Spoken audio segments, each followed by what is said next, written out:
Good morning ദാദാസ്വാമി കിച്ചണിലേക്ക് എല്ലാവർക്കും സ്വാഗതം. അപ്പോൾ നമുക്ക് ഇന്നത്തെ കാറ്റത്തെ കിളിക്കൂടിൻ്റെ കഥയിൽ പിന്നെ നിധിയും സുധീഷും കൂടെ വന്നിരിക്കുകയാണല്ലോ നിധിയുടെ വീട്ടിൽ. അവിടെ വരുമ്പോൾ നിധിയുടെ നമ്മുടെ മുഖമല്ല കുട്ടിക്കലം പോലെയാണ് മുഖം കയറ്റി വെച്ചിരിക്കുന്നത് കേട്ടോ. പക്ഷേ ഇവളെ നോക്കുമ്പോൾ പിന്നെ കുറച്ച് സോഫ്റ്റായിട്ടും സുധീഷിനെ കൊല്ലണ്ട ദേഷ്യത്തിലാണ് നോക്കുന്നത്. അപ്പോൾ വാ എന്ന് പറഞ്ഞിട്ട് അപ്പോൾ സുധീഷ് പോയിട്ട് അവൻ്റെ ബാഗ് മാത്രമേ എടുത്തിട്ട് വരുന്നുള്ളൂ. അതും പിടിച്ച് അവൻ അങ്ങനെ നിൽക്കുന്നുണ്ട്.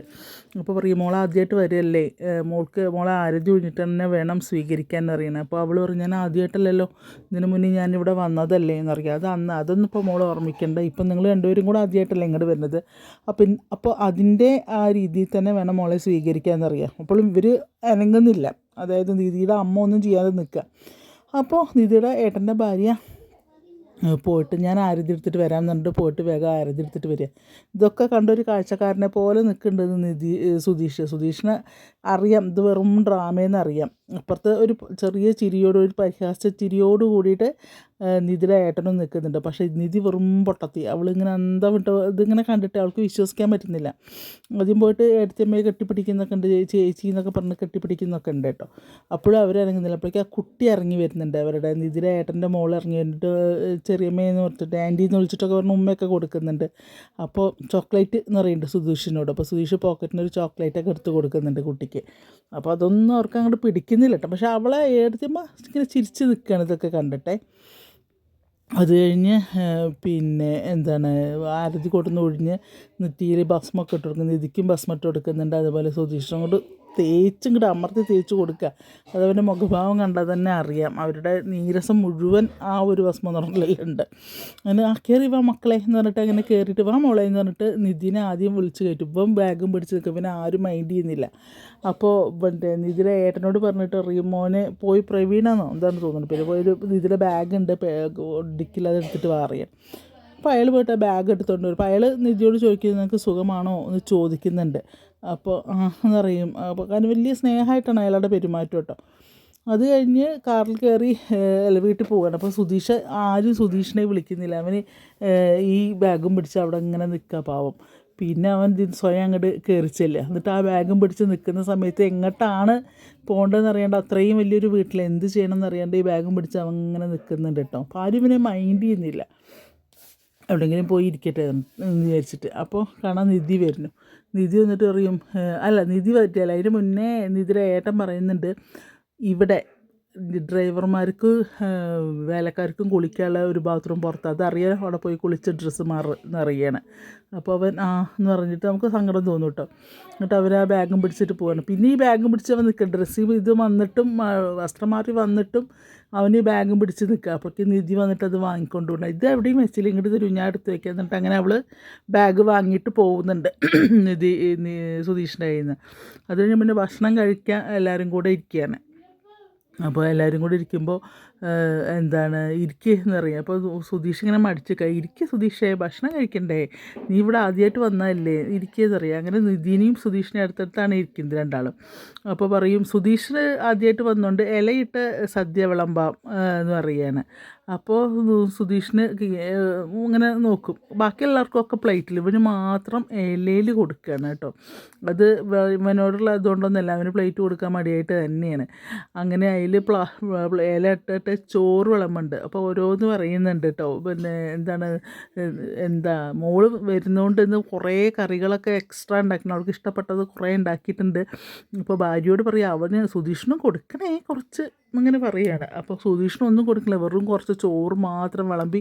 സുധീഷ് പാവം നടുക്കൊരു കുഴിയൊക്കെ വെച്ചിട്ട് കറി ഒഴിക്കാൻ വേണ്ടി ഒരു കുഴി വെച്ചിട്ട് അതിൽ ഒരു തോരനോ പേര് ഒന്നും ഇട്ട് കൊടുക്കുന്നില്ല. വെറും ഈ ചോറ് മാത്രമേ ഈ കുട്ടിക്ക് വിളമ്പി കൊടുത്തിട്ടുള്ളൂ. ബാക്കി എല്ലാവരും എടുത്ത് കഴിക്കുന്നുണ്ട്. കാരണം ഇവർ ശരിക്കും അവനെ അവോയ്ഡ് ചെയ്യുന്ന ഭക്ഷണം വിളമ്പി കൊടുക്കുന്നില്ല. അപ്പോൾ ഇത് ചിക്കൻ ഫ്രൈ ആണ്, ചിക്കൻ തോരനാണ്, ഇതാണെന്ന് പറഞ്ഞിട്ട് നിധിയെ കഴിപ്പിക്കുകയാണ്. ഇത് കഴിക്കുമ്പോൾ ഇത് മുളക്കുണ്ടാക്കിയതാണെന്നൊക്കെ പറഞ്ഞിട്ട്. അപ്പോൾ ഇയാൾ പറയുന്നത് സുധീഷിനും കുറച്ച് കൊടുക്കണേ എന്നാണ്. പക്ഷേ സുധീഷിനും ഒരു സാധനം കൊടുക്കില്ല. കുറേ നേരം അവനങ്ങനെ നോക്കി നിന്നിട്ട് ദേഷ്യം വരികയാണ്. അവിടുന്ന് പെട്ടെന്ന് ചാടി എഴുന്നേൽക്കുന്നുണ്ട്. അപ്പോൾ നമ്മൾ വിചാരിക്കും അവൻ്റെ അടുത്ത് എഴുന്നേറ്റ് പോവാൻ. അപ്പോൾ പിന്നെ അവൻ എന്ത് ചെയ്യും, ചിക്കൻ ഫ്രൈയും കറിയും എല്ലാം കൂടെ അവനെ ഇലയിലോട്ട് കുറേ അങ്ങോട്ട് വിളമ്പി വയ്ക്കുക. അവരത് പ്രതീക്ഷിക്കുന്നില്ല. അവർ പെട്ടെന്ന് അവരുടെ മുഖഭാവമൊക്കെ മാറുന്നുണ്ട് കേട്ടോ. അങ്ങനെ അത് എന്നിട്ട് അവൻ ആസ്വദിച്ചിരുന്ന് കഴിക്കുക. അപ്പോൾ നിധി പറയുന്നുണ്ട് അവിടെ എല്ലാ കറികളും ഉണ്ടാക്കുന്നത് സുഭാഷ് ചേട്ടനാണ്. എന്ത് രസമാണെന്നറിയോ കറികൾക്കൊക്കെ. ഒരു സ്പെഷ്യൽ ഞണ്ട് കറി, ഞണ്ട് ഫ്രൈ ഉണ്ട്, അത് ഭയങ്കര ടേസ്റ്റാണ്, വിരൽ കടിച്ചു പോകും, നല്ല രുചിയാണ് എന്നൊക്കെ പറയാൻ കേട്ടോ. അതൊന്നും നിധിയുടെ അമ്മയ്ക്ക് അത്രയ്ക്ക് അങ്ങോട്ട് പിടിക്കുന്നില്ല. അപ്പോൾ പറയും അവിടെ ഫുഡൊക്കെ നല്ല ടേസ്റ്റാന്നൊക്കെ പറയുമ്പോൾ, സാധാരണ കൂലിപ്പണിക്കാരല്ലേ, അവർക്കിപ്പോൾ മുന്നോട്ടുള്ള സമ്പാദ്യങ്ങളൊന്നും വേണ്ടല്ലോ, കിട്ടുന്ന കാശ് തന്നെ ടേസ്റ്റ് ഭക്ഷണം ഉണ്ടാക്കുക, കഴിക്കുക, അതൊക്കെയല്ലേ ഇപ്പോൾ അവരുടെ പണി എന്ന് പറയുകയാണ് നിധിയുടെ അച്ഛൻ. അപ്പോൾ സുധീഷിൻ്റെ മുഖം മാറി അത് ഞാനത് ഉദ്ദേശിച്ചൊന്നും പറയില്ല, ഞങ്ങൾക്ക് ബിസിനസ്സുകാർക്ക് എവിടെയാണ് നേരം, ഞങ്ങൾക്ക് 100,000 കാര്യങ്ങളുണ്ട്, അപ്പോൾ നമുക്കത് നോക്കാനേ ഉള്ളൂ സമയം കിട്ടുക, ഇതിനൊന്നുള്ള സമയം കിട്ടില്ലല്ലോ, അത് ഉദ്ദേശിച്ച് പറഞ്ഞതാണേ എന്ന് പറയാണ്. അങ്ങനെ ഇവരൊക്കെ ഭക്ഷണം കഴിച്ചുകൊണ്ടിരിക്കുകയാണ്. ഭക്ഷണം കഴിച്ച് കഴിഞ്ഞ് പിന്നെ നമ്മളെ സുധീഷ് നല്ല ആസ്വദിച്ചിട്ട് തന്നെ കഴിക്കുന്നുണ്ട്. അങ്ങനെ വിട്ടാൽ പറ്റില്ലല്ലോ എന്ന് പറഞ്ഞിട്ട് നല്ല ആസ്വദിച്ചിട്ട് തന്നെ അവൻ കഴിക്കുകയാണേ. അത് കഴിഞ്ഞ് ഭക്ഷണമൊക്കെ കഴിച്ച് കഴിഞ്ഞിട്ട് നിധിയുടെ അച്ഛനും ഏട്ടനും കൂടെ ഹാളിൽ വന്ന് നിൽക്കുക. അപ്പോൾ ഇവ ഇങ്ങനെ നിൽക്കുന്നുണ്ട് ഹാളിൽ. നീ അവിടെ ഇരിക്കുന്നില്ലേ എന്ന് ചോദിക്കുക. അപ്പോൾ അവൻ ഇങ്ങനെ മടിച്ച് നിൽക്കുക, ഇരിക്കുക എന്നറിയും. അപ്പോൾ കുറച്ച് പിന്നെയും മടിച്ച് നിൽക്കുക, ഇരിക്കുക എന്നറിയും. അപ്പോൾ അവൻ സോഫയിൽ വന്നിരിക്കാൻ നോക്കുമ്പോൾ സോഫയിൽ ഇരുത്തില്ല, നിലത്ത്. നീ ഇത്ര വേഗം നിധിയെ കല്യാണം കഴിച്ചുകൊണ്ട് നീ പിന്നെ എന്താണ് ഞങ്ങളുടെ കൂടെ ഒപ്പത്തിനിരിക്കാം എന്നുള്ള വിചാരമായോ നിനക്ക് എന്ന് ചോദിക്കുകയാണ്.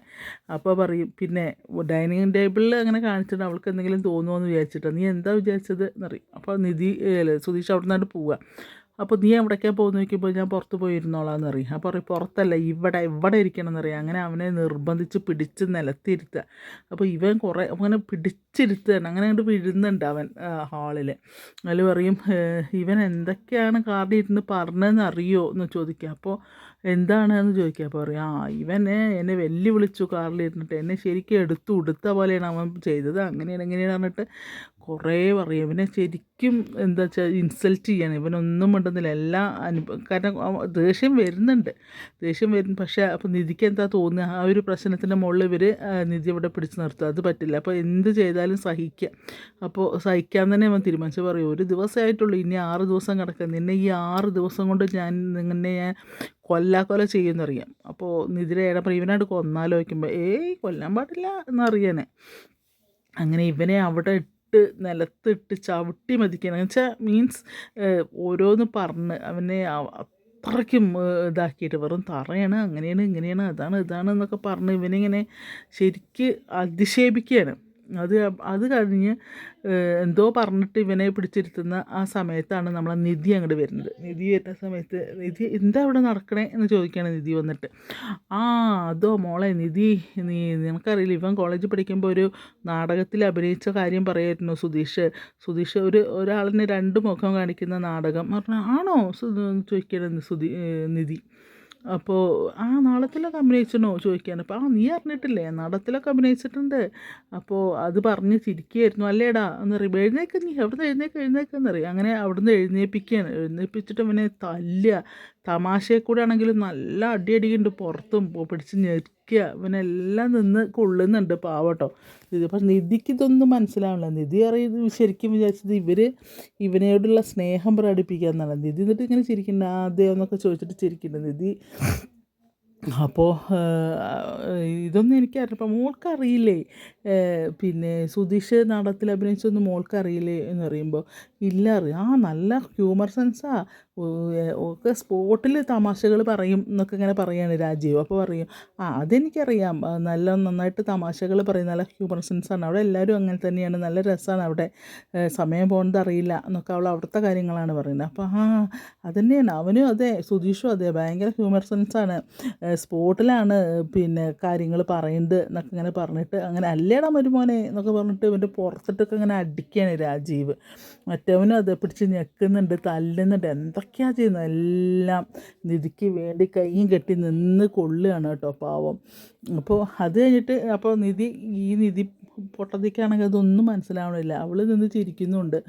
അപ്പോൾ അങ്ങനെയൊക്കെയാണ് ഇന്നത്തെ നമ്മളുടെ കാറ്റത്തെ കിളിക്കൂടിൻ്റെ കഥ പോകുന്നത് കേട്ടോ. നാളത്തേൽ കാണിക്കുന്നത് അവൻ വീട്ടിൽ വിളിച്ചു പറഞ്ഞിട്ട് നിധി അടുത്ത് വരുമ്പോൾ മാത്രം അവനോട് സ്നേഹം കാണിക്കുന്നുള്ളൂ, അല്ലെങ്കിലൊക്കെ ഭയങ്കര ഇതാണെന്നൊക്കെ പറഞ്ഞ് ഹരീഷിനോട് പറയുന്നുണ്ട് കേട്ടോ. അപ്പോൾ ഹരീഷ് അങ്ങനെ വീട്ടിലേക്ക് വിളിച്ച് സംസാരിക്കുന്നതുകൊണ്ട് പിന്നെ നിധിയുടെ എഴുത്തിയമ്മ പറഞ്ഞിട്ട് നീ ഇവിടുന്ന് പോകണ്ട, നീ ഇവിടെ നിൽക്കുന്നത് ഒരു ചാൻസ് ആണെന്ന് എനിക്ക്, നീ അച്ഛൻ്റെ അടുത്തും അമ്മയുടെ അടുത്തും സത്യം പറ എന്നൊക്കെ പറയുന്നുണ്ട്. പക്ഷേ അവൾ എന്താക്കുമോ എന്തോ അറിയില്ല. എന്തായാലും നമുക്ക് വരും എപ്പിസോഡുകളിൽ കാണാം. നല്ലൊരു കഥയാണ് എന്തായാലും കാറ്റത്തേക്കുള്ളിക്കൂടെ, ആരും മിസ് ചെയ്യാണ്ട് കാണുക. അപ്പോൾ എൻ്റെ കഥ ഞാൻ പറഞ്ഞ കഥ ഇഷ്ടപ്പെടുകയാണെങ്കിൽ നിങ്ങളൊന്ന് എനിക്കൊന്ന് മറ്റേ എൻ്റെ ചാനൽ ആദ്യമായിട്ട് കാണുന്നവരൊന്ന് സബ്സ്ക്രൈബ് ചെയ്ത് ബെല്ലൈക്കണൊക്കെ അമർത്തി ലൈക്കൊക്കെ ചെയ്ത് നമ്മളൊന്ന് സപ്പോർട്ട് ചെയ്യാം. ഓക്കെ, എല്ലാവർക്കും നല്ലൊരു ദിവസം ആശംസിച്ചിട്ട് നിർത്തുന്നു. Thank you.